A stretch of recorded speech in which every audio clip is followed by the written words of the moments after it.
Hola a todos, buenas tardes. Buenas tardes. A medida que van entrando, vamos a empezar.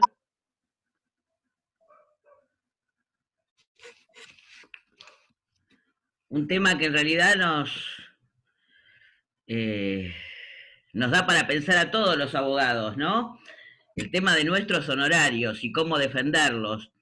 Y la idea aquí, si bien mi coequiper, la doctora Marcela Lu, hace varios años ya que damos el curso de honorarios profesionales en la facultad, eh, quisimos hacer una breve reseña de qué se trata esto y tal vez tratar algún que otro tema más puntualmente, eh, ya que no podemos abarcar absolutamente todos los temas por el hecho de que nosotros damos el curso en 8 o 12 clases, punto por punto, tema por tema, y este es un breve inicio, un breve ponernos en tema y tal vez apuntar a algunos ítems especiales para defenderlos, tal vez los puntos principales de la relación con el cliente, de nuestra relación con las leyes vigentes.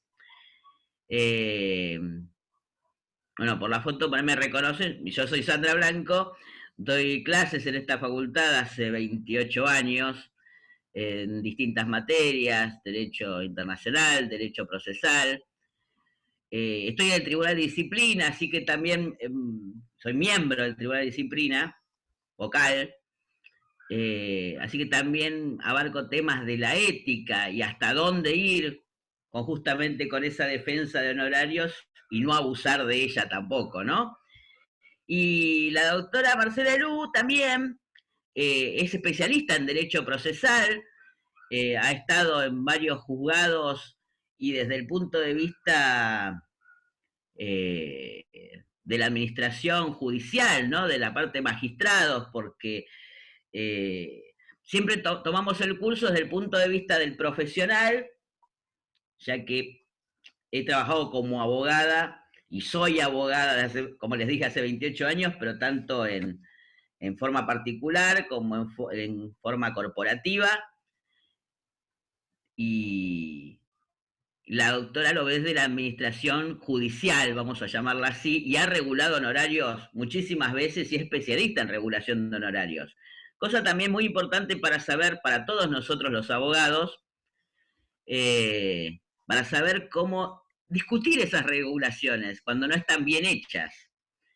Entonces, hoy por hoy vamos a tratar diversos temas, desde el trato con el cliente, desde mi parte, y del trato de la ley, de lo técnico de la ley, con la doctora Marcela Lu. La dejo a ella brevemente porque vamos a ir pasándonos un poco los temas para que esto sea un poco más móvil y por favor les pido que nos vayan haciendo preguntas, que después al final vamos a ir contestando, porque al principio cuando hablamos es muy difícil de estar concentrado en lo que decimos y ir leyendo y contestando. Pero después vamos a contestar preguntas. Así que las voy teniendo en cuenta. ¿Qué Muchas tal? gracias. Marcela. Perdón, ¿qué tal? ¿Qué tal? Buenas tardes, hola Sandra. Bueno, al principio cuando me propusieron esto, para empezar a dar la clase que damos hace bastantes años con la doctora Blanco, eh, no sabía cómo introducirme a hacer el aporte desde la justicia para los profesionales, porque claramente el interés es cómo ustedes se llevan con el cliente y cómo generar esa relación con el cliente. Pero después pude entender que desde mi parte más técnica, desde mi parte desde la justicia y de mi experiencia dentro de, de cómo se regulan los honorarios, a ustedes aprendí a darme cuenta cómo a ustedes les podía servir ver los parámetros para poder enfrentar y usarlos para el momento de cuando tengan su primer relación con el cliente, ¿no? Y ya al conocer la parte técnica, al conocer las normas, al conocer la ley aplicable, para ustedes era mucho más importante para poder trabajar el valor que le dan a su profesión, ¿no? Ahora bien, esto que parece algo sencillo para algunos, pero otros lo he visto durante el curso que no tanto, deberíamos diferenciar lo que es una regulación de honorarios o qué es, mejor dicho, qué es la retribución. La retribución es lo que percibe el profesional por las tareas que realiza en el proceso. Por otro lado, ¿qué son las costas? Las costas son los gastos con los que debe afrontar la parte en este proceso, que muchas veces los asume el profesional. Ya vamos a ver que muchas veces, por tener un contacto con un cliente que no tiene una capacidad económica para afrontar un juicio, el profesional debe asumirlos. Y en el caso de que también lo vamos a ver más adelante, en cuando se genera una relación entre el cliente y el profesional, en el pacto de cuotalitis, donde se convierten en socios estos. Esto en cuanto a las costas y a la retribución de honorarios. Ahora, en cuanto a la ley aplicable, sabemos que hoy la ley que se rige en el ámbito nacional es la 27423, en el ámbito provincial es la 14967 y en Cava la 5134. ¿Qué pasó cuando empezó a regir la ley nacional, la ley provincial?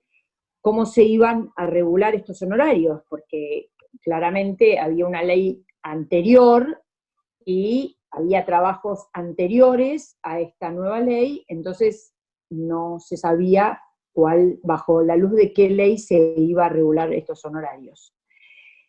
A raíz de eso sale un fallo en la provincia de Buenos Aires el 8 de noviembre del 2017, que es el fallo Morcilla contra provincia de Buenos Aires, de la Suprema Corte de la provincia. Este determina que ante la entrada en vigencia de un nuevo ordenamiento arancelaria es importante discriminar aquellas tareas bajo la luz de qué ley se encuentran. Por su parte, en Nación, la Corte Suprema dicta el fallo de establecimiento de las Marías contra Misiones Provincia, una acción declarativa del 4 del 9 del 2018, y que dice que el nuevo régimen legal, o sea, el de la 27423, no es aplicable a los procesos fenecidos. ¿Esto qué quiere decir? Que cuando las tareas profesionales fueron realizadas bajo la luz de la vieja ley, la 21839, esta regulación va a ser bajo esa ley. ¿Y qué pasa cuando en un mismo juicio están comprendidas las dos leyes? Bueno, sabemos que cuando uno regula en horarios, regula en etapas. Entonces, deberíamos ver en qué etapa se encuentra la ley vigente, o sea, cuál es la fecha de corte. Y la fecha de corte va a estar establecida por las diferentes etapas. O sea, que si la labor profesional fue realizada en la primera etapa, o sea, en la demanda y en la contestación de la demanda, va a ser bajo la luz de la nueva ley. Ahora, ¿qué pasa si el juicio fue iniciado en la ley 21839, en el caso de Nación? Bueno, será regulado por la vieja ley y a partir de que comienza la nueva ley, esa etapa va a ser, lo que se llama principio de ejecución. O sea, a partir de ese momento empieza a correr la vigencia de la nueva ley. Esto en cuanto al ámbito de aplicación. Ahora, sí. Sí, Doctor. no, es decir, te queda más del tema porque si no, ya tenemos las leyes y el ámbito de aplicación de las leyes. Ahora vamos a seguir tratando del tema. Entonces, y es la que vamos a tomar de base justamente. No sé si te falta alguna otra ley. No, bueno, no, porque el de la de Cava no hubo modificación, es la de Ciudad, que es la 5134. La modificación Y el ámbito de aplicación fue justamente cuando fue la fecha de corte entre la vieja y la nueva ley, tanto de provincia como de nación. Ustedes saben que todo este tema es un tema de derechos transitorios, ¿no? Porque estamos abarcados en este momento, como decía Marcela, eh, entre viejas leyes, nuevas leyes, hasta dónde llegamos, principios de ejecuciones, sentencia firme. Bueno, la cuestión que todavía está en vista el tema de cómo va a ser según qué juzgado, y eso ya estando en juicio. Ahora bien, las vamos a tomar de base, pero a un tema anterior sobre todo, en el trato con el cliente. ¿Y cómo defendemos los honorarios? Era la pregunta, y yo también como Marcela, anoche me había puesto a ver cómo encaro el tema, y creo que lo defendemos desde el inicio, sin lugar a dudas. Y el inicio empieza con la consulta y con una previa racionalización del valor que tenemos como profesionales, es decir, de cobrar la consulta. Sé muy bien que cuesta, que encima cuando uno piensa que es fácil, bueno, es mi pago, perfecto. Tenemos que aprender a valorizarnos. Y ese tema de la consulta, para eso tenemos que tener claro lo que podemos hacer y lo que no podemos hacer según la ley. Entonces, ya tenemos en práctica y estamos estudiando las leyes, y eso es lo que tenemos que hacer, porque es la más importante, con la de ética, con la de la profesión, cuando empezamos este camino a transitarlo, los otros libros de cabecera, aparte del Código Procesal Civil y Comercial, que sirve para todo y es supletoria de todos, tengamos a mano distintas leyes. Por ejemplo, la ley de honorarios. Es la más importante y la que nos va a servir como apoyo siempre, porque siempre regula honorarios mínimos, ¿sí? O bases de regulación. Entonces, si estoy hablando de la consulta y que las consultas, que son las grandes preguntas de los graduados en todas las épocas, de los recién graduados, los de poca experiencia y hasta los de mucha experiencia, porque los abogados no sabemos cobrar, es así de simple. Es decir, siempre nos da cierta angustia, cierta pena, cierta vergüenza cobrarlo. Si somos jóvenes, mucho más, porque recién nos recibimos. No, señores, somos abogados. Ya pasamos la etapa de la experiencia, de tratar de saber y de aprender. Seguimos estudiando, por supuesto, pero tenemos que empezar a valorizar nuestro trabajo. Entonces, ¿se cobra? Sí, se cobra, pero no solamente porque nos vamos a sentir mucho mejor con nosotros mismos de valorizar la profesión, sino porque además es una obligación, ¿sí? Todas las leyes estipulan que las consultas no deben, no pueden, y es obligatorio cobrarlas, es decir, no pueden ser gratis, ¿sí? La propia ley establece eh, pautas mínimas. Entonces, ¿qué se supone que debemos hacer? Porque las preguntas son, ¿se cobra? Ya establecimos que sí, se cobra. ¿Sí? Las otras preguntas son ¿cómo? ¿Cómo lo hago? Y la otra pregunta siempre es ¿cuánto cobro una consulta? ¿Sí? Entonces, esas tres situaciones son las que debemos encarar todo el tiempo. Porque, ¿cómo? Es muy sencillo. Hoy por hoy, el tema de la consulta puede venir o por una consulta que se resuelva en sí misma, es decir, que sea eso nada más con el cliente, y no cabe duda que si no cobramos ahí, lo perderemos y el cliente seguirá haciendo consultas a todos los abogados que no le cobren consulta, o la que va en un posterior trabajo, es decir, nos consultan, nos piden una entrevista para un trabajo posterior.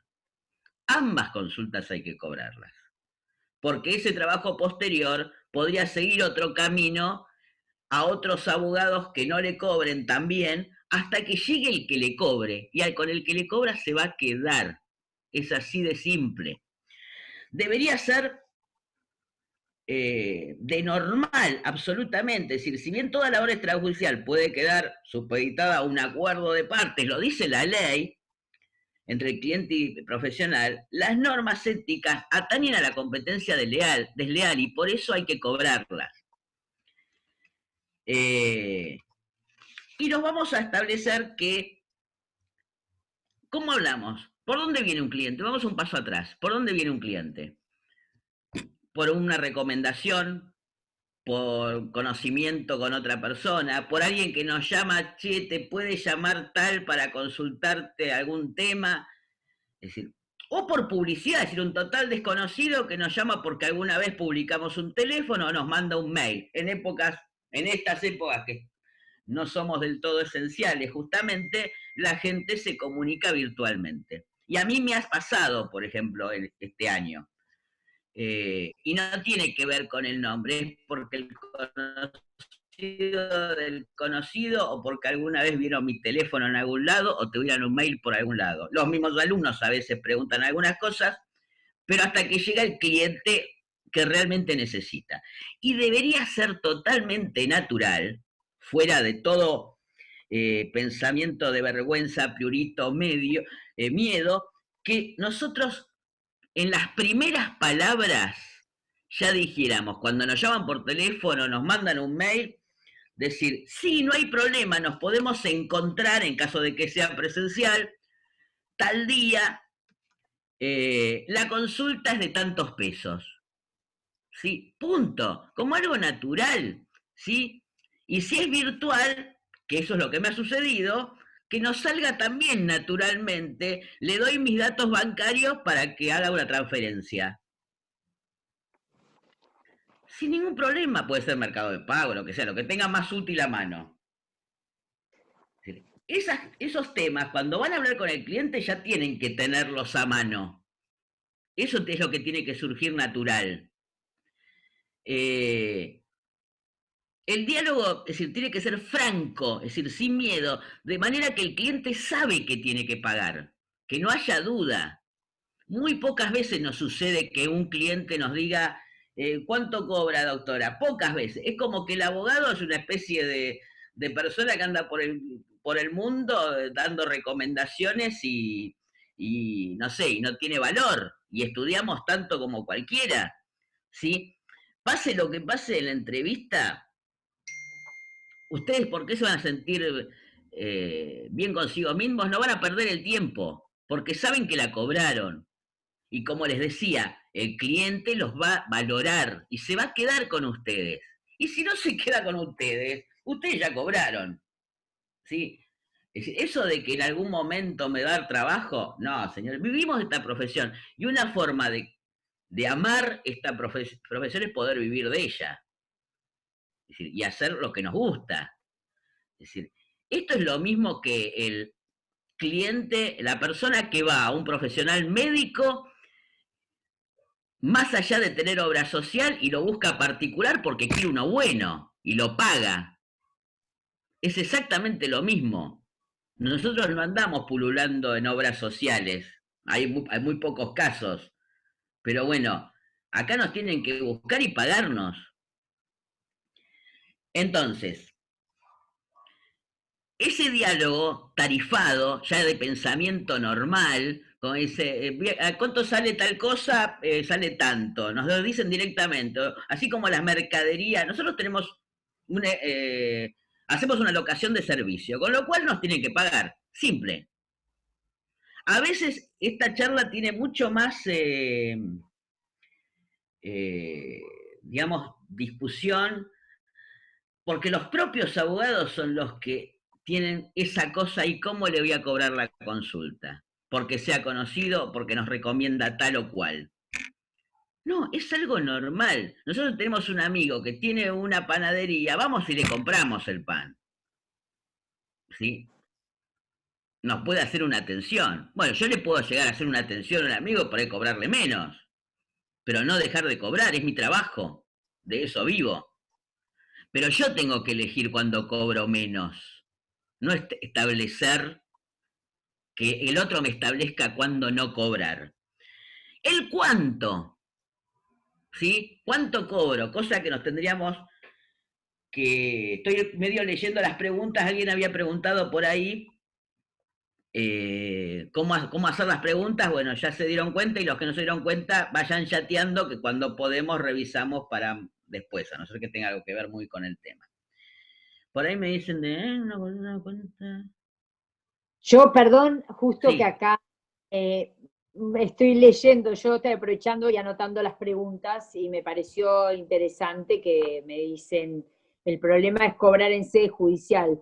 El problema no es cobrar en sede judicial, pero no es claramente cobrar, punto. cobrar en sede judicial. El tema es que ustedes vengan al curso y sepan cómo se ejecuta un honorario. Pero una vez que ustedes tienen el honorario, es un título ejecutivo y es fácil de ejecutar. Lo que pasa es que claramente, si ustedes tienen un horario de 5.000 pesos, no van a trabar embargo sobre una casa, porque hasta que llegan a la subasta van a pasar años. Entonces tienen que ir por algo más chiquito, tienen que ir por una cuenta bancaria, tienen que ir por... nosotros les enseñamos cómo van y perciben, intiman, le piden al juez que trabe el embargo y que que notifique a Rapipago para que la persona cuando pague sus cuentas se le debite directamente al expediente. Pero si ustedes saben todos los pasos que tienen que dar desde el momento del título ejecutivo, trabar embargo, citar de venta y la sentencia de trance remata, no es difícil para nada, es muy fácil percibir los honorarios en sede judicial. El tema es tener el título ejecutivo, que es el honorario.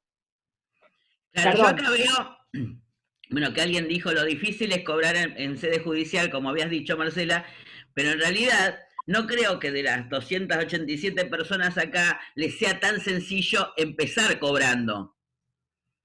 Es decir, tal vez el que lo escribe es una pavada cobrarle por ahí, o hay que cobrarle a los amigos, sí, hay que cobrarles a todos, eso seguro. Entonces, el tema es, si no aprendemos a hacer la mínima, que es lo que depende de nosotros, no del Poder Judicial.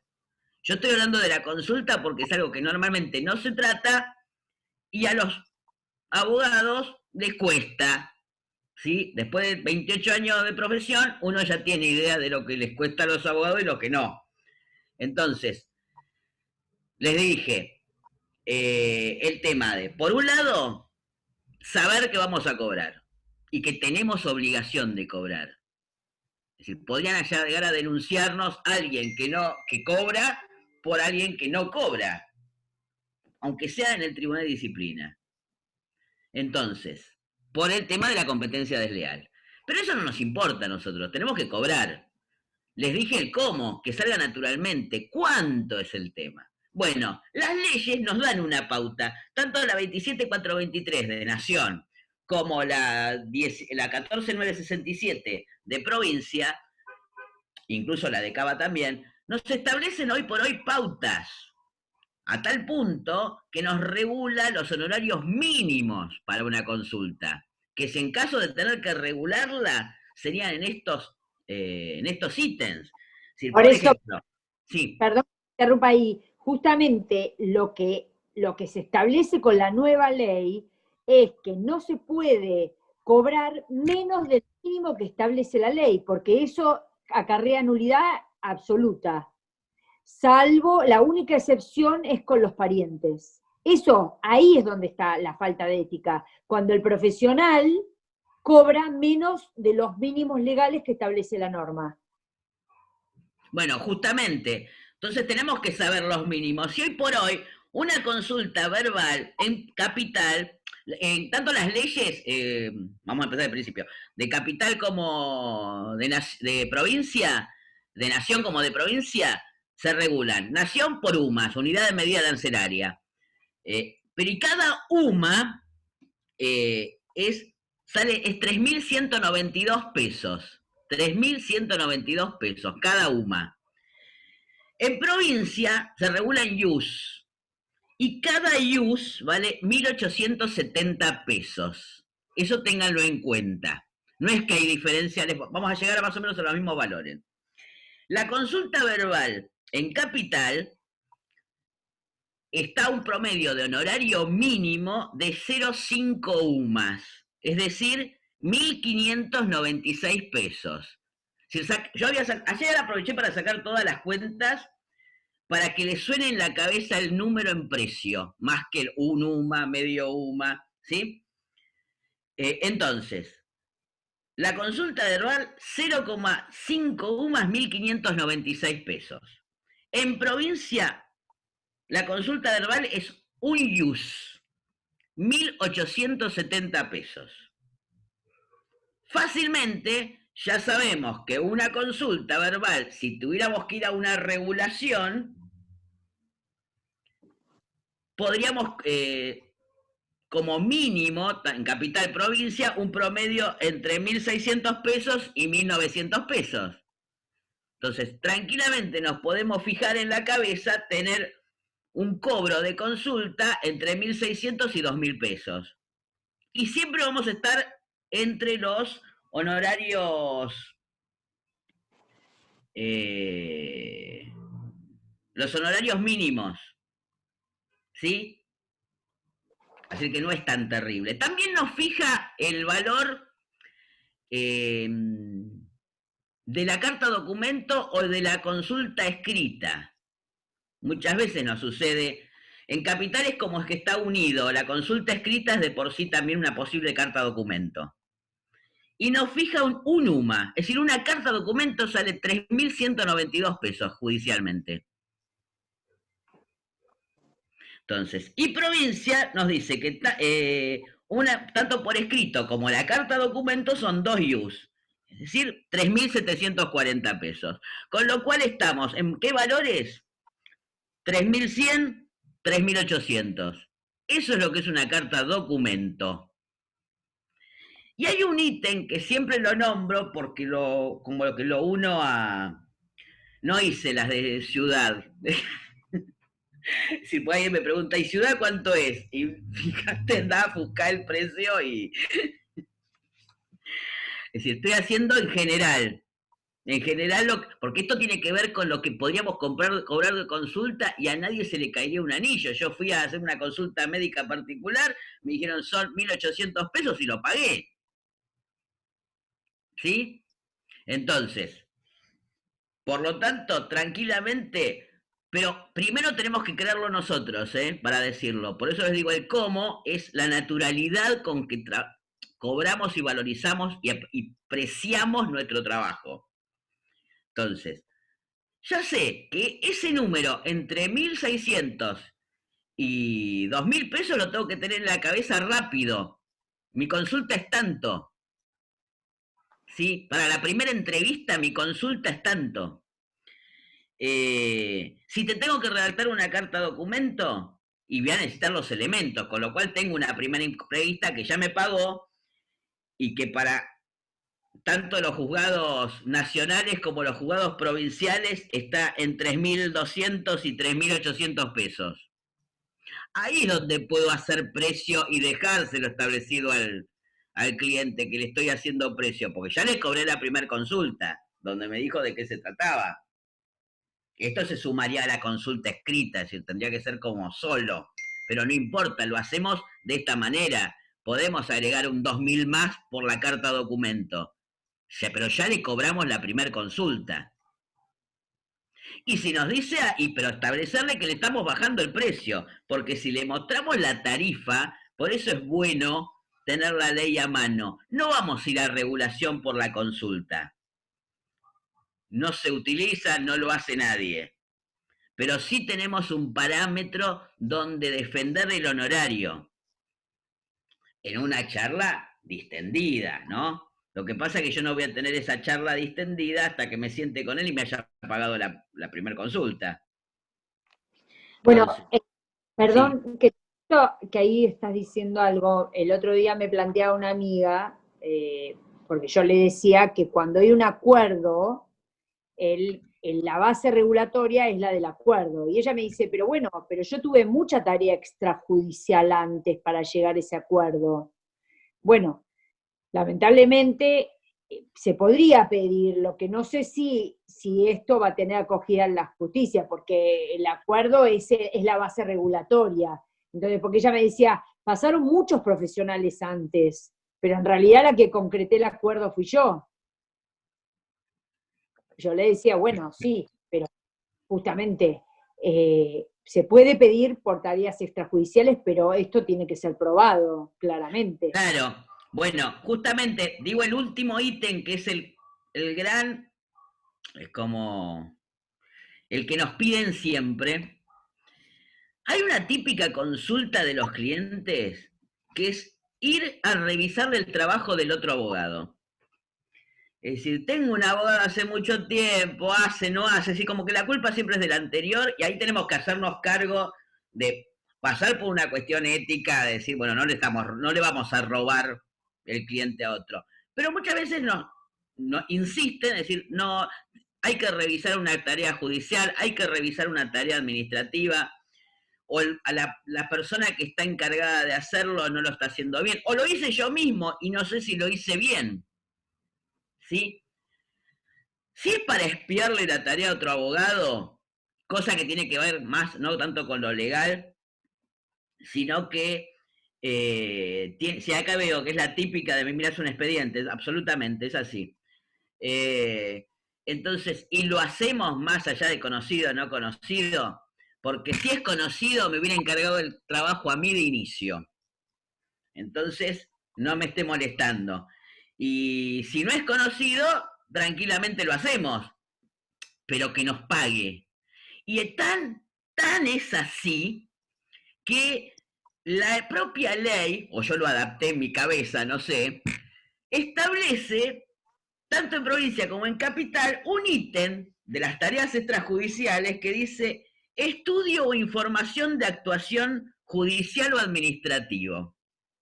Entonces, si yo tengo que estudiar y a informar sobre las actuaciones judiciales o administrativas, es como que encuadra justo en el tema de ir a ver un expediente, ir a ver una actuación y demás. ¿Y cuánto lo tarifa? Como mínimo, ¿no? Como horarios mínimos. En capital, 1.5 UMAS. Sacada la cuenta son 4.788 pesos. 4.800. En provincia, estamos mejorando, dice 3 US, es decir, 5.610 pesos. Estamos entre los 4.800 y los 5.600, 5.500. Entonces, ¿querés que te vaya a ver? ¿Quiere que le vaya a ver expediente? ¿Me contrata para eso? Es esta plata mínima. No se levantan del escritorio, ni siquiera se ponen en la computadora a ver qué tiene el cliente, si lo pueden entrar por el MEP, por el Comproba, por lo que sea, para ver el expediente del otro, con lo que fuera, si con una contraseña, lo que sea, ni por internet se meten, ¿sí? Ustedes no apretan el enter de la computadora, ni el PJN, es decir, hasta que no les paguen, ¿sí? Por esas tareas extrajudiciales. Y mucho menos para mover los pies de ir a revisar un expediente. Esto ténganlo claro, les va a servir. Entonces, ustedes tuvieron esa primera entrevista, se la cobraron, como natural. Por ahí se terminaba en sí mismo en la revisación de ese expediente o en hacer la carta documento. Ahora, el otro tipo de consulta es la que lleva a un juicio posterior. Entonces, ese juicio posterior van a tener su primer consulta de ver qué estrategia seguir y demás, la cual pueden o no resolver ese mismo día, y una segunda consulta. Esa segunda consulta normalmente los beneficia más a ustedes que al cliente, sobre todo porque llega el punto, en la primera consulta van a averiguar, y no más de la segunda o tercera entrevista, si es para un juicio posterior, tienen que hacer el pacto de cuota litis o el convenio de honorarios. Entonces, esa primera entrevista y segunda entrevista les sirve para saber la situación financiera del cliente y cómo lo puede pagar. Alguien que esté más afilado, tal vez en la primera entrevista, puede llegar a decirlo, o sobre todo cuando es tema de porcentaje, esto sale tal porcentaje, menos porcentaje, y armar una base de convenio y hacérselo firmar. Pero vuelvo a decir, no se comienza ningún tipo de juicio ni se aprieta el enter de la computadora hasta que el cliente tenga firmado el convenio de honorarios. Entonces, no, a veces en la primera no sabe su situación económica, le contesto a María Cristina. Es decir, te sirve para sacar más data. Tal vez te pagó la consulta, pero no sabes si puede pagar tanto por mes o no, o si va a estar de acuerdo o no con ciertos porcentuales. Previo, vamos a ver un poco qué dice la ley sobre esto. Marcela. Marcela. Sí, sí. Yo creo que lo primero que tenemos que determinar es la diferencia entre pacto de cuota litis y convenio honorarios. Que esta es una apreciación muy importante porque no es mismo un convenio de honorarios donde no se exige ciertas pautas como en el caso del pacto de cuota litis, que es un acuerdo que se genera entre el cliente y el profesional, en el que hay una cierta asociación. ¿Por qué? Porque este va a cobrar a porcentaje. ¿Y en qué juicios puede cobrar a porcentajes? Es aquellos que tengan un alia, que no se sepa el resultado del juicio. No es el caso de una sucesión, claramente. En un daños y perjuicios, donde uno no sabe el resultado del juicio, lo que hace el profesional es contratar con el cliente y decirle, bueno, yo voy a cobrar cierto porcentaje y esto es lo que voy a percibir a fin del juicio una vez que lo gane. Generalmente pasa cuando uno toma un juicio con un cliente que no tiene recursos y uno tiene que ir invirtiendo en ciertos recursos, tasa de justicia, etcétera, etcétera, y el cliente se queda expectante. Ahora, hay una diferencia. Si yo percibo en el ámbito de nación el 30%, no tengo que cargar con las costas del juicio. ¿Qué quiere decir esto? Si yo pacto con el cliente en un 30%, si el cliente pierde, el cliente va a tener que pagar las costas. ¿Qué pasa si yo pacto en un 40%? Porque la ley me permite hasta un 40%, la ley nacional. En provincia ahora voy a mostrar la diferencia. Si yo pacto por un 40%, ahí sí, si el juicio se pierde, yo, abogado, voy a tener que asumir las costas del juicio. En el caso de provincia, la provincia, en la ley en provincia habla de la tercera parte, o un 50%, hasta un 50% puede el abogado, pero tiene que cargar con las costas en caso de ser peligroso. Lo mismo pasa en Cava, es un 35% y un 50%. Esto en cuanto al pacto de cuota litis. Pero claramente, como les explicaba, el pacto de cuota litis no puede ser para cualquier tipo de proceso. Tiene ciertas características. Si no, vamos a hacer un convenio de honorarios. Ahora, si yo les pregunto, si yo tengo dudas de cómo hacer un convenio, cómo formularlo, tengo que ir claramente al Código Civil. El Código Civil me da todas las pautas. A partir del 907, que determina la forma del contrato y cuáles son los requisitos, bueno, es lo mismo, es un contrato. Ahora, tiene cierta validación cuando tiene que ser por escrito. La misma ley de honorarios exige que sea por escrito y con doble ejemplar. Y que en caso de no haberlo hecho por escrito, la única forma de prueba es el reconocimiento del cliente.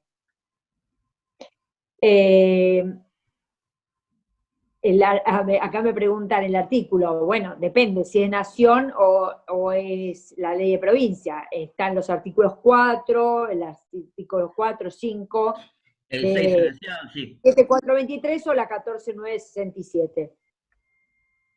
En cuanto a los límites, bueno, que no afecte el orden público, la moral, las buenas costumbres, tiene que ser hecho el artículo del Código Civil, dijimos el 957. Y el convenio de honorarios y el pacto de cuota litis solo tiene efecto entre las partes, no hacia terceros. Bueno, hay algo importante para remarcar, que es el tema de la prohibición. La ley nacional, la 27423, establece que está prohibido o no podrán ser objeto de pacto de cuota litis los asuntos previsionales de alimentos o con aquellos que tengan intervención menores. Pero la ley de provincia dice que prohíben los procesos previsionales, laborales o de índole alimentario convenir honorarios de más de 20%, o sea que no es no para todos los casos, como en Nación. Le da la posibilidad al profesional de pactar hasta un 20% del monto que percibe el beneficiario. Y esto siempre que tengan que acordar, van a acordar con el representante legal del menor, claramente, ¿no? Por su parte, el artículo 277 de la ley 20.744 dice que queda prohibido el pacto de cuota litis que se exceda el 20%, que esta es la ley en el ámbito laboral. Dice que requerirá la ratificación personal y la homologación judicial. En Nación, la homologación judicial es solo a los fines o con la firma certificada de que se convierta en un título ejecutivo. O sea, si ustedes tienen un convenio honorario, para ejecutarlo, si lo quieren ejecutar como un título ejecutivo, tiene que estar homologado. En caso contrario, ahora vamos a hablar del 730, en caso de no estar homologado, van a tener que citar a la parte para que reconozca las firmas. Y eso le va a abrir la vía ejecutiva. Eso en cuanto a las diferencias del pacto y el convenio y los porcentajes, ¿no? No sé si... Sí, el tema es el siguiente, justamente poder decirle a nuestro cliente y hacer un pacto, perdón, 997 era, ¿no? El de Código Civil, Marcela. 957 de Código Civil, que por ahí lo preguntaron. Sí, sí. Se había cortado el audio. Dice así, mediante el cual, es el acto jurídico mediante el cual dos o más partes manifiestan su consentimiento para crear, regular, modificar, transferir o extinguir relaciones jurídicas patrimoniales. Claro, Por porque eso, vamos a lo concreto en este caso. Es decir, pactos de cuota litis ya dijimos que tiene que ver con el área del juicio, vamos a resultado. Es decir, si el cliente, es la típica del cliente gana, nosotros ganamos. ¿Sí? No, es decir, no hay duda sobre eso. Ahora, por el otro lado, por eso nos quedan los convenios de honorarios que tiene que ver con la relación contractual con el cliente. Tampoco podemos sobrepasar el tema de los convenios de honorarios, porque, o por lo menos no sobrepasar porcentajes. Yo durante años discutí con Marcela los temas de si se pone una cláusula en contrario, es decir, lo que decían las viejas leyes que daban posibilidades a discutir todo y a poder plantear. Ahora está muy cerrado el tema. Entonces, si nosotros vamos a hacer un convenio de honorarios, no pacto de cuota litis, convenio de honorarios, en un tema de accidentes de trabajo que se supone por plenario no podría hacerse un pacto de cuota litis, vamos a poner porcentajes que tengan que ver con el orden público del trabajo, entonces por lo menos no me lo van a discutir demasiado. Es decir, va a tener que ver con ese 20% laboral o ese 10% que se establece y voy a poder hacer ese convenio. Más allá de que la ley no me lo permita como pacto de cuota litis, pero sí como un contrato entre partes. ¿Para qué nos sirve el convenio de honorarios? Para tener al cliente con ese doble ejemplar firmado y que nos diga, señor, acá tenemos algo firmado, porque nosotros tenemos que presentar prueba de todo. Si tanto el artículo 55 como otros artículos establecen que para poder cobrar, así como la labor extrajudicial, que tenemos que presentar cuanto papelito, chat, y acostumbremos a guardar esas cosas, desde la captura de pantalla hasta el email, con el cliente todo el tiempo. Muy bien, sí. Acá me están diciendo cuánto sale Luma en Capital. Muy bien, gracias.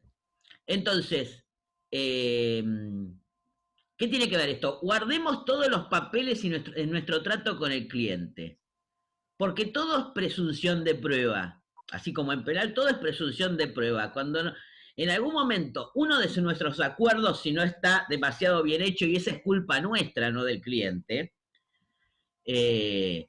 se pueda llegar a caer, vamos a tener que presentar prueba para reafirmarlo. Entonces, las cláusulas tienen que ser claras, no solamente de la forma de pago, la de... No entiendo, ahora contesto esas cosas, me interrumpe la pregunta. El tema es... No te Sí, preocupes. está bien. Tenemos que tener prueba de todo, ¿sí? Chat, captura de pantallas, emails, hasta conversaciones telefónicas, porque nuestro cliente es divino cuando nos contrata porque nos necesita, cuando tiene el problema. Por eso siempre digo que el convenio de honorarios no puede ser hecho más de la segunda entrevista, tercera como mucho, cuando termina de entregarnos la documentación para iniciar el juicio. Ahí tiene que estar ya puesto la firma, ¿sí? Porque después, cuando empecemos a resolverle el problema, o de pronto pase todo este tiempo, ¿se imaginan los juicios que nosotros iniciamos en febrero y que de pronto se congelaron desde marzo? Y algunas cosas recién empiezan a caminar ahora. El cliente puede llegar a estar totalmente aislado, en pandemia, guardado, sabe que todo el mundo, y cuando digo mundo es literal, está igual, pero igual nos va a llamar para ver si sabemos si se está moviendo algo, si tenemos alguna novedad de juicio. Es decir, y nosotros tenemos que tratar bien a ese cliente, aunque no se comience a odiar porque dice ya se está retrasando, y cuando saquemos las cosas y le resolvamos el problema nos vaya a decir, bueno, igual con el tiempo que se tardó cualquier abogado lo hubiera hecho, es decir, porque eso también va a pasar. Es decir, pero nosotros tenemos que tener asegurado el cobro. Entonces, ese primer convenio tiene que tener, si hay porcentual, porque el convenio de honorarios y el pacto de Cotaliti, si bien son muy diferentes, porque uno es por el resultado y el otro es lo que convengamos justamente, podría ser un modelo prácticamente igual escrito, ¿sí? Tiene las mismas cláusulas prácticamente. Es decir, el cliente encarga, el abogado acepta. Es decir, más allá de eso, la forma de pago, el plazo de pago, tiene que estar muy claro, ¿sí? No todos son convenios con porcentaje, ¿sí? Eso es lo más sencillo. Bueno, 20%, 30%, 40%, hasta ahí. Si estoy en provincia, hasta un 50%, pero ¿cómo? Tanto el 40% de capital, como decía Marcela, como el 50% de provincia, más o menos lo mismo. Ahí la ley nos dice que estamos obligados a hacernos cargo de los gastos y costas. Ojo con eso, que ahora está un poco más aceitado ese tema. Ya no dice salvo pacto en contrario, como decía el artículo 3 lejano de la vieja ley. ¿Sí? Que todos los abogados cobrábamos por ahí el 40% y poníamos una cláusula en ese convenio que yo la pondría igual ante cualquier problema, diciendo que el cliente nos exceptúa o nos excepciona de todos los gastos y costas del proceso judicial o de los gastos casuídicos, como se suele decir. Por Yo cualquier eventualidad, sí, decime. No, quiero recordar acá, ¿te acordás que yo siempre cuento un caso que me pasó en la justicia de una vez que un convenio de honorarios lo habían confeccionado con una condición que era que se venda el inmueble? Que el abogado había acordado con los herederos que él iba a percibir el valor de sus honorarios una vez que se vendiera el inmueble de la sucesión. ¿Qué pasó ahí? ¿Cómo ejecutamos ese convenio? Imagínense si nunca se puede vender esa propiedad. Nunca hagan un acuerdo sujeto a una condición tan compleja. Entonces, claro, porque si no se vende por las condiciones, imagínense ahora que está todo parado, el mercado inmobiliario, no se venden las propiedades, y ustedes hicieron un convenio de honorarios con sus clientes, de que les va a pagar cuando venda y no van a cobrar nunca, o van a cobrar a lo mejor sus hijos. Entonces es muy importante establecer pautas claras en el contrato, en el convenio, perdón. Como nunca se olviden de la fecha cierta, que es tan importante, más allá de, como yo les digo, las pautas que tiene que ser de buena fe, que no tiene que ser, que tiene que no afectar el orden público, pero así en cuanto a las formas, la importancia de la fecha, de la firma, del doble ejemplar, de que tiene que ser por escrito, son pautas importantes. Está bien. Sí, pero acá me dice un alumno, hay que poner plazo para vender, pero a veces no depende del plazo, porque claro, yo y puedo... tranquilamente hace caso fortuito o fuerza mayor por la situación que estamos viviendo y no te paga. Claro, y no te pagan. Uno tiene que establecer una segunda posibilidad normalmente. Puede hacer perfectamente un acuerdo No, que en diga el plazo esto. se deberá pagar la suma de tanto. Y Mm. bueno, y sí podría ser, Es decir, pero por eso, en un convenio de honorarios podemos fijar en un sucesorio, me preguntaban por ahí, normalmente por ahí no hay dinero para, excepto para los gastos, no hay dinero para pagar por mes, por etapas del juicio, lo que fuera en un convenio que hagamos previo. Pero sí te dicen, bueno, cuando venda la casa, y bueno, uno sabe que hay bienes para cobrar, con lo cual va a agarrar la sucesión, porque todos queremos tener una sucesión. Es así de simple. Es decir, es lo que seguramente vamos a cobrar y es el crédito que siempre tenemos para futuro.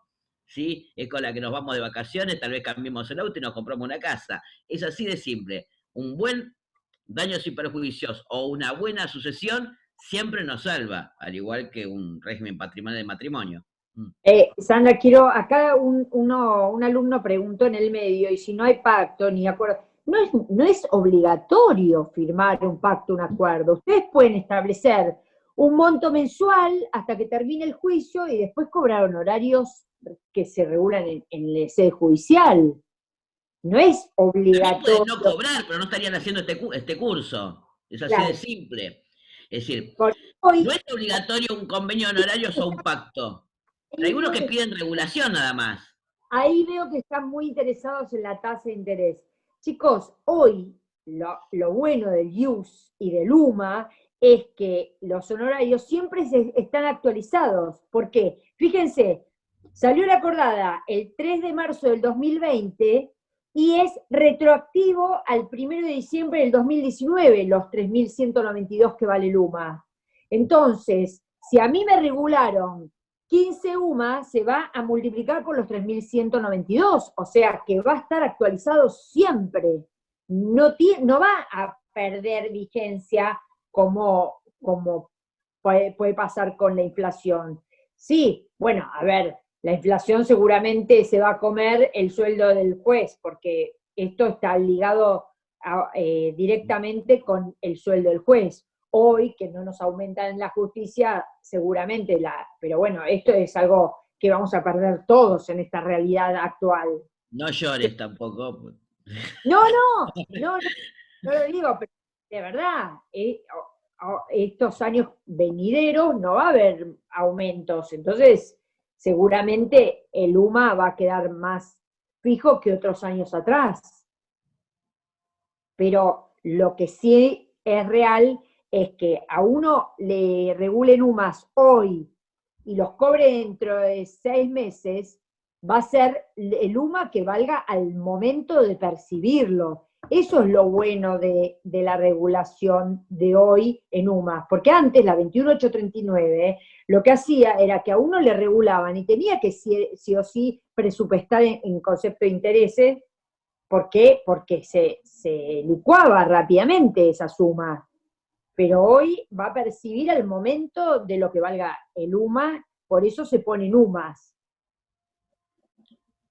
Claro, es decir, por ahí leía que a alguien le regularon algo concreto, ¿no? Está bien, estamos hablando de los US y UMAS que nos dan las pautas para lo que podemos cobrar incluso fuera del sistema regulatorio. Es decir, ya que ellos van a cobrar eso, no hay problema. Pero ¿qué sucede con las tarifas fijas, ¿no? Cuando yo tengo que cobrar tantos pesos y eso, o regulan tanta cantidad de pesos y hay un interés. La tasa es la activa, para que sepan, en los fueros. En este momento se regula con tasa activa. Sí. Te voy a contentar eso porque así no nos entretienen el final y no me olvido. Y ahí hay algo que damos en el curso, porque pregunta si se cobra masiva. Siempre se cobra masiva, salvo que sea responsable de cripto, obviamente. Claro, siempre las formas de cobro son según la facturación del abogado. Eso va a variar si uno es monotributista o es responsable inscripto. Pero si no, sí, obvio. En la misma regulación, abajo el juez pone el 21% en concepto de IVA, que lo tiene que pagar el cliente. Estaba leyendo. No, sí, yo también voy leyendo por eso, y me voy acordando. ¿Cómo embargan el Rapipago? Bueno, esperé, no llegamos tan al fondo. Ahora le contamos. Pero igualmente, yo los invito a todos que hagan el curso, porque ahí no tenemos tiempo de explayarnos, porque vamos a contestar todo, vamos a estar hasta las 10 de la noche. Es decir, está todo bien. Me pregunta, ¿cómo hacemos? Eso lo tienen que pedir. Cuando ustedes piden ustedes tienen el título ejecutivo, que es el honorario, en el expediente. Entonces, van y le plantean al juez que trabe embargos y que comunique Rapipago sobre esa persona, y esa persona, cuando va a abonar sus cuentas, como va a tener un juez que va a estar notificado, van a ir directamente al embargo del expediente. Eso es lo que se hace, pero se pide en la justicia eso, en el expediente. Bueno, yo la dejo, bueno, está viendo gente de Jujuy. Sí, Mercado Pago también, cualquiera. Sí, estos son sistemas de cobro. Para poder cobrar, el sistema de embargos puede pasar por distintas facetas. Es decir, podemos embargarle cuentas a través de Rapipago, de Mercado, de todos los sistemas de pago, ¿sí? Y a medida que se van agregando más sistemas de pago, también podemos embargar esos sistemas que cada vez que vaya a pagar una factura de luz, de gas, a Rapipago, a Mercado, perdón, a Pago Fácil, incluso hoy por hoy, todos estos sistemas que están pululando, que se paga electrónicamente, si nosotros hacemos el pedido a la justicia y el monto es menor, digamos, no es un monto demasiado grande, tranquilamente, monto demasiado grande, tengan en cuenta lo que lo que cuesta pagar la luz, el gas, es decir, que no son 2 pesos, o el cable, ¿sí?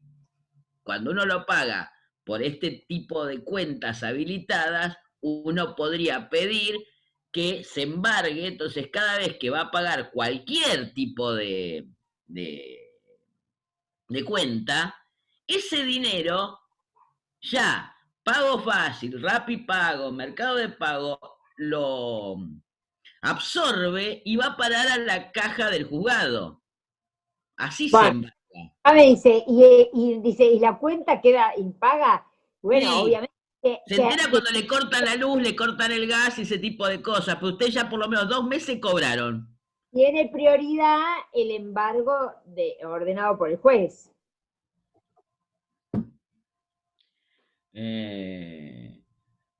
Están preguntando qué se cobran las sucesiones. Uno hace un acuerdo de sucesión de distintas maneras. Si hace convenio, puede pedir que se pague inicial y en las etapas del juicio, a la apertura del sucesorio,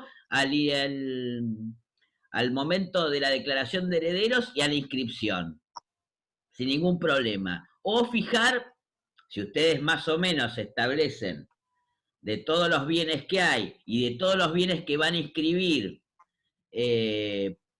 van a sacar una evaluación real, ¿sí? Porque lo menos que nos dan hoy es un mix entre la evaluación fiscal y real.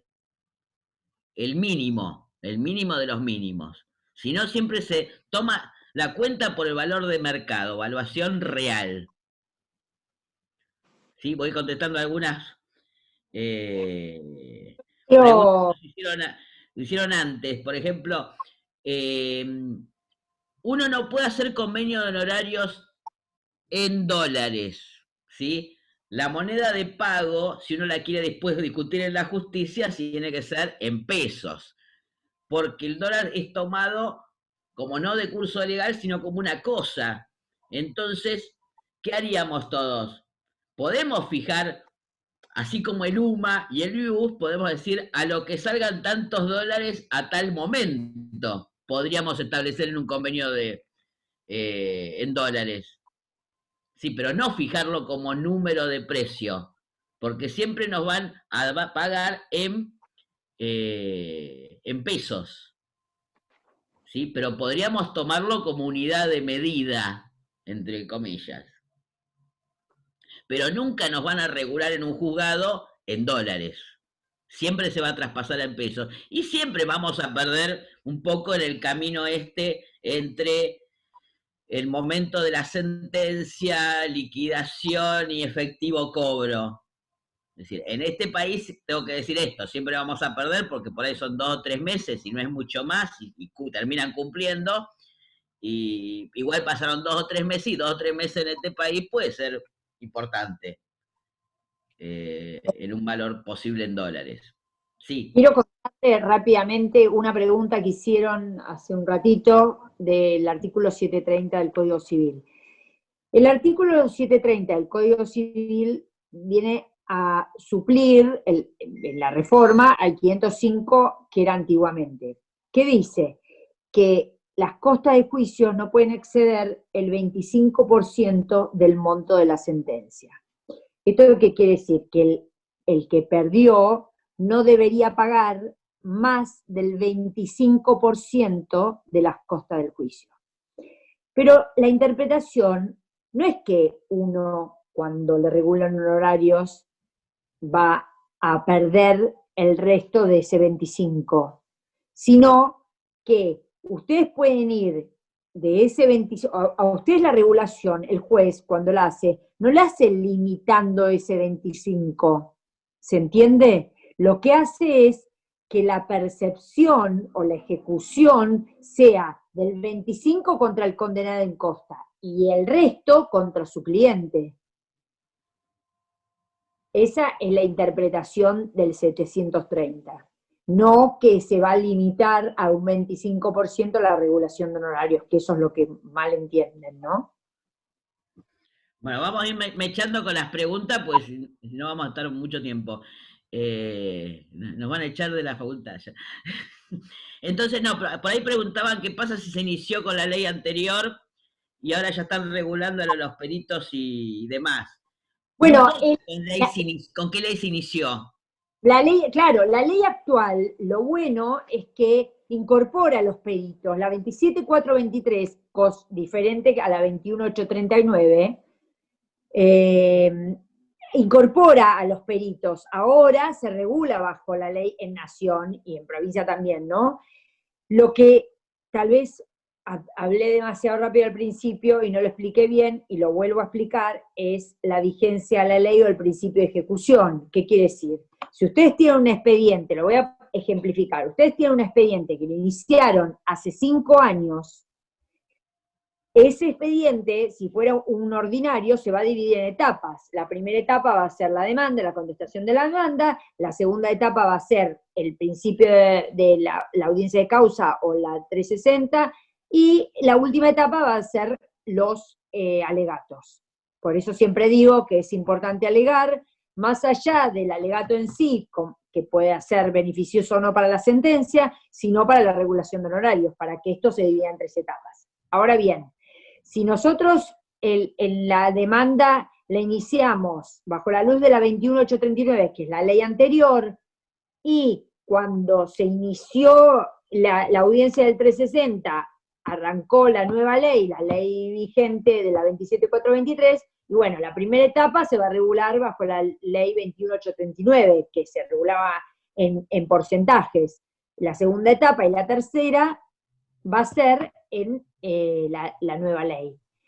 Esto lo hace el juez discriminando las etapas. Cuando habla de principio de ejecución es, si yo tengo al principio de la 360 la vieja ley y después en la mitad me cambia la nueva ley, principio de ejecución dice que esa etapa va a ser por la vieja ley, porque era la que regía al momento de que se inicia la etapa. Esa es la forma en que se regula, ¿no? En primera instancia. ¿Leíste preguntas? ¿Se sigue regulando por... Bueno, justamente el tema se sigue regulando por porcentaje. No, si tenés un acuerdo con porcentaje, hablas de las diferentes de leyes, bueno, en provincia está pasando lo mismo que en capital. Es decir, también tiene una ley, la 16.000 y pico que nombramos, perdón, 14.967 de provincia, también es de 2017. Es decir, también es una ley que salió prácticamente a la par. El 12 del 2017 entró en vigencia la 14.967 y el 31 de diciembre del 2017 entró en vigencia la 27.423. Ahora, ahí preguntaban cómo se regula en cuanto... ¿Se regulan en porcentajes o en UMAS o...?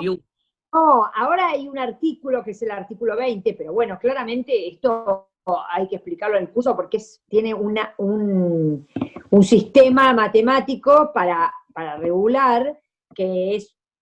No, es que es una clase de 3 horas completa, entenderlo. Si no es algo simple. Recién me preguntaban por ahí qué curso, no, porque los que entraron después, yo hablé que con la doctora Elugas damos un curso de honorarios profesionales de 8 a 12 clases. Entonces, pero depende de graduados. Ustedes lo piden, ustedes lo tienen. Entonces, normalmente depende del centro de graduados cuando nos diga cuándo lo hacemos y ponernos de acuerdo con el día. Así que honorarios profesionales normalmente yo creo que lo doy de hace más de 10 años y estamos juntas hace como 5 o 6. Sí, fácil. Entonces, pero bueno, me faltaba la pata judicial, ¿no? Y yo ahora la tengo. No sé ni siquiera, Sandra, cómo lo explicaría así, porque te necesito un pizarrón, voy a tener que armar de cierta... No, pero igualmente el tema informático que nos estamos poniendo un poco al día, es decir, no se crean que esto es sencillo. Yo doy muchas clases en la facultad, pero tampoco uso todo lo que se puede usar. Sí se puede manejar en compartir pantalla una forma yo digo que no tengo tanta charla con la doctora fuera de esto, así que le explico y le explico a todos.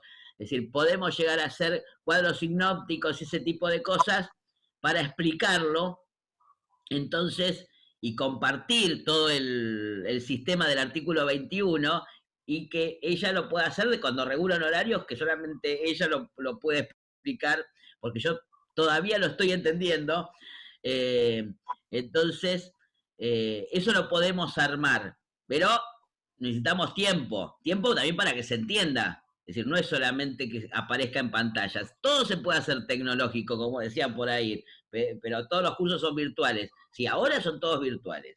Por eso, vamos a ponernos en pos de poder dar cosas virtuales, pero que ustedes puedan entender. uno trata de llevarlo a lo más llano posible. Algunos se están despidiendo. Vamos a tratar de contestar preguntas para que no nos quede medio colgado todo. Y yo, Hablábamos... Sí. perdón, acá yo en las clases doy, no, porque me dicen que estaría bueno ver modelos de convenios. Sí, obviamente, está buenísimo. Lo que pasa es que hoy era un curso reducido donde les íbamos a picotear un poquito, sabíamos que se iban a despertar todas estas preguntas. Hay un montón de temas para hablar, hay un montón de fallos. Hoy hay un juez de primera instancia civil que pide la inconstitucionalidad de la norma 27423, hay fallos ya de Cámara, donde los tratan, hay muchas cosas para trabajar en esta clase, lo que pasa que no en este tiempo, porque cada tema lleva, imagínense que nosotros convenio y pacto que llevamos hasta 2, 3 Dos clases. clases completas de 2 horas cada una mínimo. Y seguimos hablando a lo largo del curso todo el tiempo. Por eso. Entonces es como muy difícil afrontar todas estas preguntas en este poquito tiempo, ¿no? Pero queríamos hacerle un popurrí y evacuarle las consultas que les podían ser útiles, ¿no? Sí, voy a contestar algo ahora que lo veo, que es importante. El tema de las prescripciones en honorarios ha cambiado con el Código Civil y Comercial. Por ahí lo preguntaban.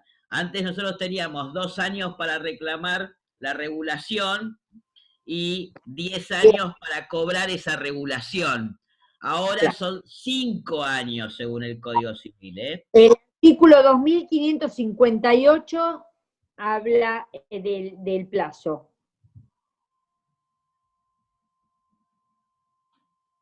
Que comienza a correr desde que vence el plazo fijado en resolución firme que los regula. O sea, aquí, una vez que adquiere firmeza el título ejecutivo. En caso de no ser regulados, comienza a correr desde que el letrado puede pedir la regulación o que termina el juicio. Sí, 2 años para pedirlo. Por ahí me preguntan, lo remarco. Una vez que termina el proceso, ¿no?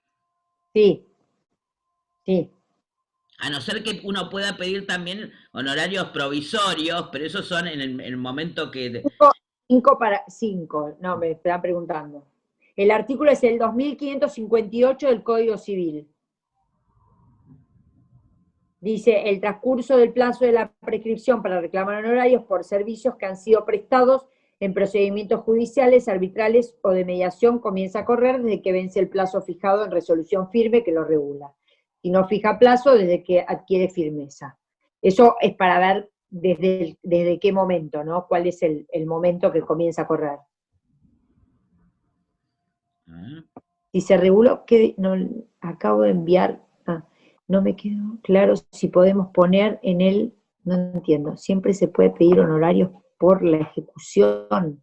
Por supuesto, Sí. una vez que ustedes ejecutaron ese título, esa regulación de honorarios, hicieron toda la ejecución, pueden pedir la regulación de honorarios por la ejecución, claramente. Podrían sintéticamente, sí, yo se lo hago lo más sintético posible. Un convenio de honorarios es un contrato que se hace entre el cliente y el profesional, donde vos vas a estipular la fecha, las condiciones, cuánto vas a cobrar y en qué momento vas a cobrar del juicio, porque lo podés cobrar en etapas. Ese es, por un lado, el convenio. El pacto de cuota litis requiere de ciertas formalidades. Tiene que haber se establece un porcentaje entre el cliente y el profesional y vos percibís del resultado del juicio. Por eso, cuando vos lo confeccionás, no tenés que saber el resultado del juicio. Si vos sabés que ganaste, obviamente vas a estar beneficiado. ¿Por qué? Porque vos, al principio del juicio, donde vos no sabés si ganás o perdés, pactás con tu cliente un porcentaje. A ver, usted va a cobrar 10.000, de esos 10.000, el 20% va a ser mío, el resto va a ser suyo. Si yo pacto en un 40, va a ser el 40 mío y el 60 del cliente. Pero ¿qué pasa? ¿Qué pasa si yo pierdo el juicio? Bueno, ahí las costas las voy a tener que asumir yo, porque yo me extendí hasta el porcentaje más alto de que me permite la ley. Bueno, obviamente, si tiene un beneficio que es un beneficio que se lo otorgaron anteriormente y claramente no. El tope del 25%, ya lo expliqué, es por el 730, pero el tope no afecta a la regulación de honorarios propiamente dicha. Lo que afecta es quién la percibe o contra quién puede ir el abogado. ¿Se entendió? Si estoy tratando de leer algunos... Sí, sí, es lo que yo me refería, el PowerPoint, lo podemos hacer. Eh, muy bien, acá estoy viendo que... Horario generalmente, alguien me pregunta si se puede presentar. El convenio de horarios, en realidad, en principio no es necesario presentarlo, salvo que uno lo quiera llevar a ejecutar. Claramente, para ejecutarlo tiene que presentarlo. Pero lo que hacen los jueces cuando uno pide un beneficio de litigar sin gastos, lo primero que le dicen es manifieste si hay un convenio de honorarios. Porque No me bueno, dices si hay que presentarlo en el expediente. por eso es lo que Sí. estoy explicando. Lo presenta, no es necesario presentar el expediente, pero si uno inicia el beneficio de litigar sin gasto, los jueces en civil lo piden siempre. Sí, porque van a decir denuncie convenio o denuncie pacto de cuota litis. En el primer auto del beneficio siempre piden que lo denuncie. Acá tengo saludos de gente que cursó otros cursos. Estoy tratando de ver si gano y la otra parte que pierde tiene un beneficio a litigar sin gastos, voy contra mi cliente. Bueno, depende de lo que hayas acordado con tu cliente. Es decir, si vos hiciste un convenio de honorarios con tu cliente y ganaste, te tiene que pagar el porcentaje del convenio que estableciste. Es decir, porque hay algunas de las cláusulas que tenemos que tener siempre claro y que está en el artículo 6 de la Ley de Nación y el artículo 4 o 5 también de la Ley de Provincia, es que los honorarios que nos corresponden, y uno pone una cláusula que dice más o menos que toma conocimiento el cliente en este acto, que los honorarios que correspondan que se regulen por la parte contraria o la vencida en costas, le corresponden al profesional. Eso no hay duda. Porque algunos clientes tienen esa idea de, si te paga la otra parte, ¿por qué me cobras a mí? Si en el juicio es como que nos está haciendo un favor trayéndonos un juicio porque nos va a pagar la otra parte si lo ganamos. No, justamente, así como todas las normas establecen que tenemos la obligación de cobrar honorarios, si hacemos un acuerdo y él nos tiene que pagar, ¿por qué? Justamente porque él es nuestro cliente, es el primer obligado al pago, el cliente, con lo que nosotros acordamos. Y además, más allá de lo que se regule por la contraria, eso no tiene nada que ver con el cliente, pero sí lo hacemos entrar en conocimiento para que lo tenga. Entonces, Ahí por me pregunto, supuesto que si yo no le puedo cobrar a nuestro cliente si pierdo y acordé un pacto de cuota lista y que voy a resultado, ¿sí? Pero sí le voy a cobrar si gana el porcentaje que acordé. Si no hice un convenio, voy a pedir regulación y sí le puedo cobrar a mi cliente, siempre y cuando no haya hecho un convenio o un pacto de cuota litis. ¿Sí, doctora? ahí me preguntaron cuál es la ley de Cava, es la 54. Y después preguntaron el beneficio de litigar sin gasto, cómo se cobra si hay beneficio. Y bueno, el beneficio dice la sentencia, cuando mejore de fortuna. Claramente es como el perito. El perito puede ir, por el artículo 77, puede ir contra cualquiera de las dos partes. Pues, generalmente va a ir contra la parte que pueda pagar, que tenga donde embargar, no va a ir contra la persona que no tiene donde embargar. Si acá hay alguien que me pregunta El si... 25, perdón, justo, bueno, perdón. El 1255 opera como el artículo 13 de la vieja ley de la 21839, o sea que sea discrecional. El juez, cuando las sumas son demasiado desproporcionadas y la labor profesional no es acorde, lo que aplica es el 1255 del Código Civil. Perdón, seguí, Sandra.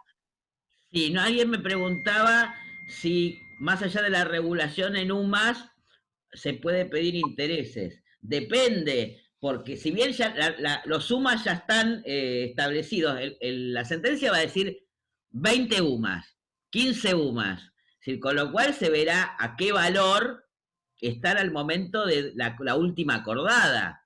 Es decir, eso tengan que tenerlo en cuenta. Pero por otra parte, una vez que está la liquidación hecha y ya el UMA se traspasó a pesos, también va a depender del efectivo pago. Con lo cual podríamos pedir perfectamente que los intereses por el obligado al pago, que no cumplió. ¿Mm? Perdón, hay alguien pregunta, que no terminé de leer la pregunta. La 5134 es para el ámbito de la ciudad de De la Buenos ciudad de Aires. Buenos Aires. Claro, para los tribunales de Cava, no para Nación. La Nación ya dijimos que es la 27423. Sí. Por eso estamos hablando por ahí más de tanto de la de nación como la de provincia que se Es la pueden que llevar a...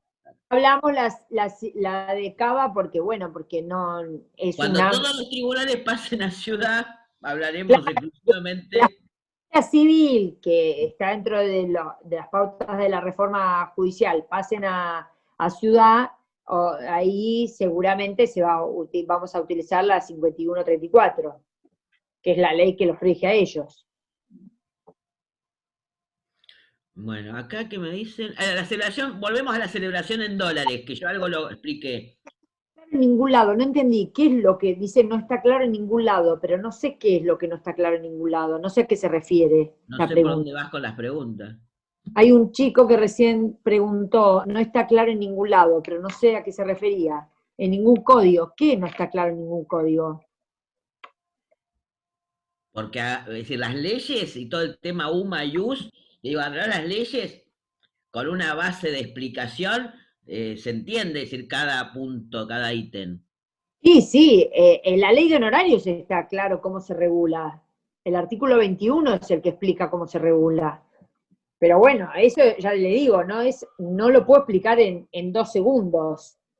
Es una clase compleja porque hay una fórmula para explicarlo. Estoy leyendo. Siempre el juez, bajo pena de nulidad, tiene que establecer el monto en pesos y el monto en UMAS. No Ah, puede. acá está. No me quedó claro si podemos poner en el convenio de honorarios una cláusula respecto a la no participación en costas y gasto del proceso. Bueno, sí, justamente dije que no debería faltar una cláusula que dijera que nos exceptúa, el cliente exceptúa al profesional de todo gasto, costos y costas, ¿sí? Del juicio, del proceso que le encomienda. Es decir, porque ante Claro, cualquier... ¿Cómo? no puede, sí, pero ahí no puede asumir el porcentaje máximo del No, no juicio. estamos hablando de porcentaje, es decir, Ah, digo, ok, ok. más allá del porcentaje que se ponga, es decir, aunque ponga los porcentajes normales, la cláusula también tiene que ponerse por una cuestión de protección a nosotros mismos, ¿sí? Entonces, hoy está demasiado claro que si ponemos un 40% de honorarios, la ley dice específicamente que absorbemos los gastos y costas del proceso. Con lo cual, pongan un 35, ¿vieron? Pero no, o un 39. Si tengan para discutir, no pongan el 40.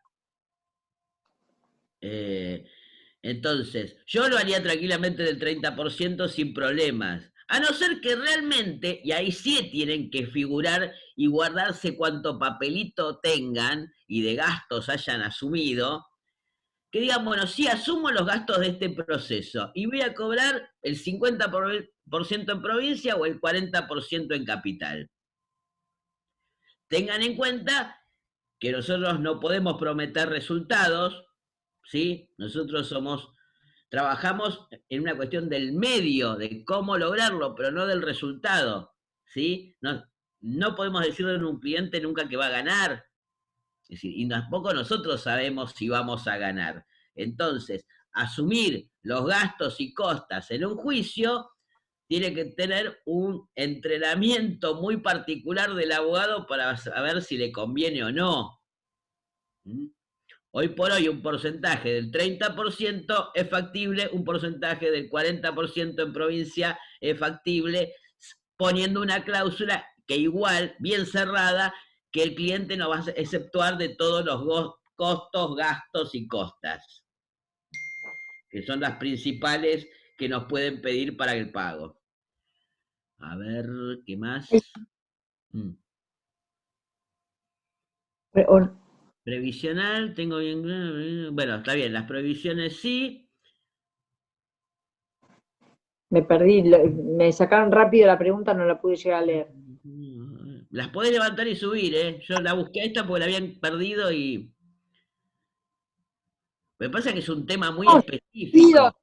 Pido los convenios en dólares, no se pueden establecer en dólares, no los van a poder ejecutar. Si regula horaria sin establecer en la FIP, para todos en la FIP. El beneficio de litigar sin gasto, perfectamente. Es lo primero que nos van a pedir en un juicio, que denunciemos acuerdo dentro de las pautas establecidas por la ley, si hay un pacto de cuota litis o no. Por una de las preguntas que nos hacen es cómo funciona el convenio. Si está hecho sobre las pautas no vamos a tener ningún problema. Bueno, vamos a ir, creo que cerrando. Porque ya estamos perdiendo adeptos. Cerrando porque la idea es dejarle el gustito para que se anoten en el curso.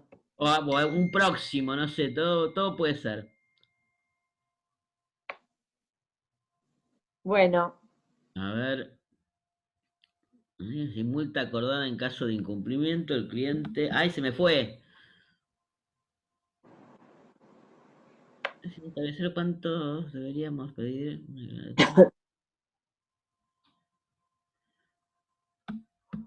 En la FIP. No algunas preguntas les digo la verdad, discúlpenme, pero no sí, las porque estoy aparte entendiendo. parecen cortadas las preguntas, por eso yo no las llego a leer del todo. Ay. Alguien quiere preguntarte algo muy particular, pero... Sí, pero no sé qué, porque se me va. Cuando llega, se me va. Doctora Elu, no sé qué. Bueno. Es una multa acordada en caso de incumplimiento y el cliente pagó las cuotas hasta con 40 días después de vencida con factura. Cuenta la que acreditan pago. Recién, ¿por qué a veces los juzgados se niegan a qué? No entiendo, chicos. Veo cortada la pregunta. Tenía a tramitar la ejecución de honorarios por incidente. ¿Cómo? ¿Por qué los ¿Por qué los juzgados? juzgados se niegan a ejecutar? Bueno, me parece que es una buena práctica inicial, pero a veces es como una cuestión de orden, porque uno tiene tantos incidentes de los incidentes que es más complicado, pero sí, me parece que está bueno, porque a veces en un juicio donde hay muchos letrados y muchas regulaciones, me ha pasado de que uno traba embargo y el otro se equivoca el empleado y saca el cheque para el embargo que sacó el otro. Entonces pasa, y a veces es mucho más prolijo. Pero imagínense que muchos incidentes para un mismo no hay capacidad. Por suerte ahora apareció lo virtual, yo estoy trabajando todo remoto, que si bien es una nueva experiencia, es maravillosa, si realmente empieza a funcionar el sistema, va a ser genial, porque no vamos a tener que tener tanto papel, y bueno, yo soy muy de ir para adelante, y me parece que es genial esto, ¿no? ¿Qué dice? Revuelvo sobre capital.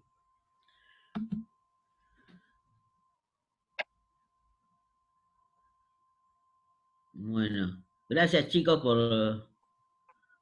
lo que están diciendo algunos. Gracias. Y le prometemos que, bueno, si se arma el curso, lo vamos a hacer mucho más, Es que de por sí es mucho más mucho más largo más y mucho profundo más y claro. explicativo. Eh, Bien, está bueno ir este ping-pong, pero dar una respuesta cortita, si ustedes no tienen la base de la explicación, es más difícil, ¿no? Yo le puedo dar la respuesta, pero si yo antes no le armé la explicación, es más complicado Bueno. que lo entiendan. Bueno, A ver, si regulan un horario. ¡Ay, se me fue! ¡Se me fue! eso se me van las preguntas a mí, yo no sé, dice doctor ¿Verdad? de Luz. Eso sin establecer cuántos UMAS deberíamos pedir una aclaratoria No, para. no me pregunten porcentajes de regulación, porque ya les expliqué, no se regula por porcentaje. Hay una tabla que es el artículo 21 de la 27423 y se regula con esa tabla, ya no se regula más con porcentaje. Antiguamente era el porcentaje por ganador o perdedor, pero no más, no es más ahora. Es la 21839, la vieja ley se regulaba por porcentaje. Claro. Les cuento, chicos, que por ahí lo preguntaron, sí, queda grabado el curso. No sé cómo lo va a manejar el centro de graduados, pero queda grabado. Eh, a ver. Regulan, no, regulan en UMAS, y el UMA va a tener un valor que se va actualizando al momento del cobro. O sea, cuando uno cobra es el momento donde se va a establecer la cantidad de UMAS de acuerdo al valor del UMA de ese momento. A ver. Bueno, algunos ya se están yendo. Los saludamos. Me alegro que les haya gustado. Me alegro y bueno, hasta la próxima. Sí, igualmente vamos a ver cómo lo manejamos esto, incluso virtualmente por las preguntas, para que las podamos ver más naturalmente. Muchas gracias. No, no te vayas, Marcela. No, Eh, no. a ver, los saludamos a todos. Bueno, esto fue una muy linda experiencia con todos. Agradezco muchísimo a todos los que se han presentado y han compartido esta charla medio a prueba y error de cómo podía salir un ida y vuelta con graduados, con abogados, jóvenes, no tan jóvenes. Si bien cuando uno tiene una meta y propósitos, siempre tiene juventud. Eh, y nos alegra que les haya gustado en su mayoría y esperemos mejorar, porque siempre se puede mejorar. Eh, Eh, y yo sí, No, porque alguien me está haciendo la pregunta que yo no la veo, y bueno, que también tiene nuestros mails, de última nos puede mandar un mail y le evacuamos la consulta, sí, claramente. al centro de graduados, y de ahí nos lo Saludos a Mar del Plata, qué genial. ¿A quién? Eh, Mar del Plata dice, saludos desde Mar del Plata, qué genial esto, ¿no? Que pudimos darle clase o intercambiar opiniones con colegas de otras jurisdicciones, ¿no? Qué genial. Me alegro, para nada. A Chubut, qué bárbaro. Sí, sí, yo Bueno, había leído Chubut por ahí. me emociona esto, ¿no? Porque siempre nosotros dábamos en la universidad y estábamos limitados, o sea que qué bueno poder compartir. 9 de julio, bueno, bien. Córdoba, Mar del Tuyú, Bueno, Mendoza, San San Martín de Martín los de Andes. los Andes, pero qué bien. No sé, yo enfocaría y vería realmente si están ahí. Villa Yardino, Córdoba. Bueno, qué bueno para darlo también. Qué lindos eh, lugares. sí, sí, y qué bueno, también le pudimos dar un paneo de la ley de provincia, ¿no? Que ellos la que usan. Acá Acá está está nevando. nevando, por Dios. A ver, lindo Jardino. Bueno, chicos, ¿qué horas? Yo realmente estoy muy contenta. Pasó volando. Mi tema era que el tiempo no alcanzara y ya son 7 menos cuarto y, y pudimos avanzar sobre el curso. Realmente estoy muy contenta y espero que, que haya un curso virtual, así todos puedan participar y se haga de esta manera mucho más abarcativo y tal vez podamos solucionar el tema de las preguntas para poder contestarlas absolutamente a todas. Ahora se nos pasa que al ser tantos, todos escriben y se va pasando muy rápido. Necesitamos coordinador, así de simple, para que vaya escribiéndonos en otro ítem.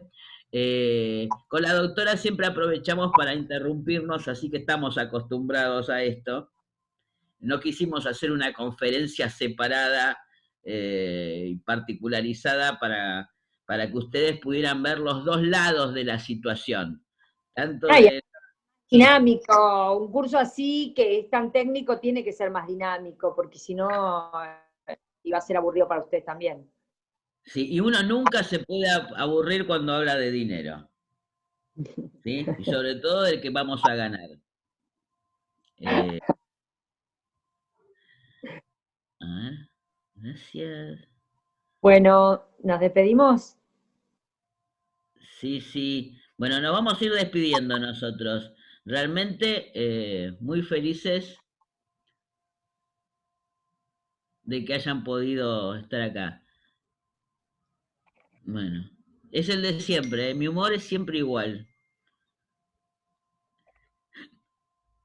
Bueno, además, Gracias. estando acá, no puedo hacer otra cosa. Bueno, que tengan mucha salud, mucha fuerza y saldremos de esto, por lo menos, si no sé si mejores, porque vamos a aprender un montón de cosas que tal vez no aprendíamos teniendo la posibilidad de andar, viajar y ir a la facultad. Veo que acá hay muchísima gente que está en sus propias casas, con lo cual eso hace, y en distintos lugares del país, y no me fijé bien si había de otros lados, pero eso hace que podamos aprovechar estos momentitos. Realmente les quiero desear un muy buen fin de semana y que la sigan luchando y valorícense, esta profesión es maravillosa, de un lado o del otro, es maravillosa y es lo que elegimos. Eh, Y feliz día para los niños, dice. Feliz día Bueno, para los niños, muy bien. bueno, feliz fin de semana.